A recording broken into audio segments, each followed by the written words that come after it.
નમસ્કાર વિદ્યાર્થી મિત્રો, ધોરણ 3 વિષય છે ગુજરાતી, પાઠ 7 એક છલાંગે દરિયો કૂદો. વિદ્યાર્થી મિત્રો, આ પહેલા આપણે સરસ મજાની વાર્તા જોઈ ગયા ને, બરાબર.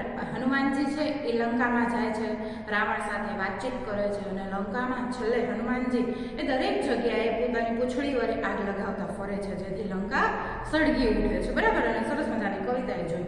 હવે પાના નંબર 109 ઉપર ખરા ખોટા આપેલા છે તે આપણે જોશું. તો ચાલો ત્યારે મારી સાથે પાના નંબર 109 ઉપર વાક્યો સાચા છે કે ખોટા તે નક્કી કરો અથવા તો સાચું ખોટું કરો. પાના નંબર 109 ઉપર આ 10 ખરા ખોટા તમારે ગુજરાતીની નોટબુકમાં લખવાના છે.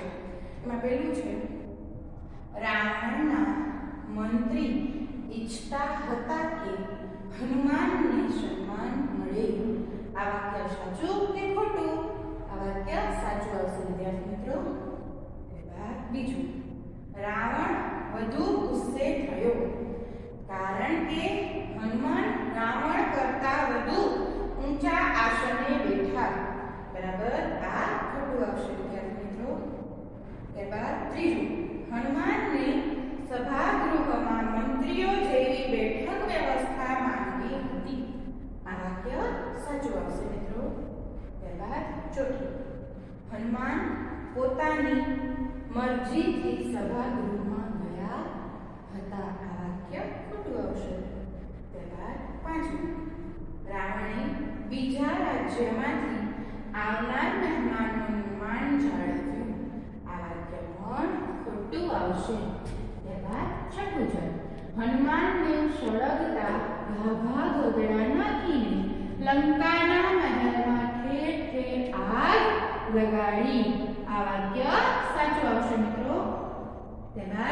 સાતમું, ઉછળીના લીધે હનુમાનનું આસન ઊંચા પીપળા જેવું બની ગયું. આ વાક્ય પણ સાચું આવશે. આઠમું, રાવણે હનુમાનને નીચે ઊભા ઊભા વાત કરવા વિનંતી કરી. આ વિધાન ખોટું આવશે. નવમું, હનુમાને રાવણને જણાવ્યું કે તેમણે શા માટે ઝાડવાને નુકસાન કર્યું. આ વિધાન સાચું આવશે. 10મું, હનુમાન દરિયા જેવી મોટી નદી કૂદીને લંકા આવ્યા હતા. આ વિધાન ખોટું આવશે. વિદ્યાર્થી મિત્રો, આ પાના નંબર 109 ઉપરના 10 ખરા ખોટા આપણે જોઈ રહ્યા, બરાબર. હવે પાના નંબર 110 ઉપર ચાલો ત્યારે મારી સાથે પાના નંબર 110 કાઢજો.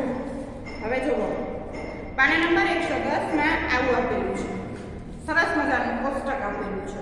આ કોષ્ટકમાં આડાઅવળા શબ્દો છે જે આપણે શબ્દોને ક્રમમાં ગોઠવવાના છે. હવે અહીં બે પ્રકારના શબ્દો આપણે ક્રમમાં ગોઠવીશું, પાઠમાં આવતા શબ્દો અને પાઠમાં ન આવતા શબ્દો.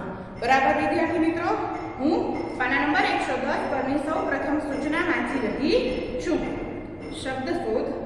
નીચે આપેલા કોષ્ટકમાં કેટલાક શબ્દો છુપાયા છે. આ શબ્દો પૈકી કેટલાક શબ્દો પાઠમાં છે, જ્યારે કેટલાક શબ્દો આ પાઠમાં નથી. પાઠમાં આવતા અને ન આવતા શબ્દ શોધો અને જુદા પાડીને લખો. બરાબર વિદ્યાર્થી મિત્રો, ચાલો ત્યારે આપણે સૌ પ્રથમ પાઠમાં આવતા શબ્દો શોધીને લખશું. હવે અહીં જે શબ્દો લખી રાખ્યા છે કોષ્ટકમાંથી જ શોધીને.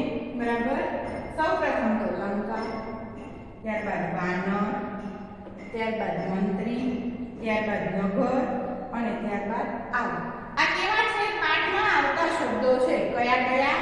લંકા, વાનર, મંત્રી, નગર, આગ. પાઠમાં આવતા શબ્દો. હજી કોષ્ટકમાં પાઠમાં ન આવતા શબ્દો પણ છે, બરાબર ને મિત્રો? તો એ આવી ગયા પાઠમાં ન આવતા શબ્દો. ભારત, નવ, વન, માસી, વાન, હંસ, મન, સીતા. બરાબર, એટલા તમે શોધ્યા છે. આ ઉપરાંત ઘણા બધા શબ્દો એવા હશે કે જે પાઠમાં આવતા નથી, તો એ તમારે શોધી અને તમારી ગુજરાતીની નોટબુકમાં લખવાના છે. અસ્તુ વિદ્યાર્થી મિત્રો.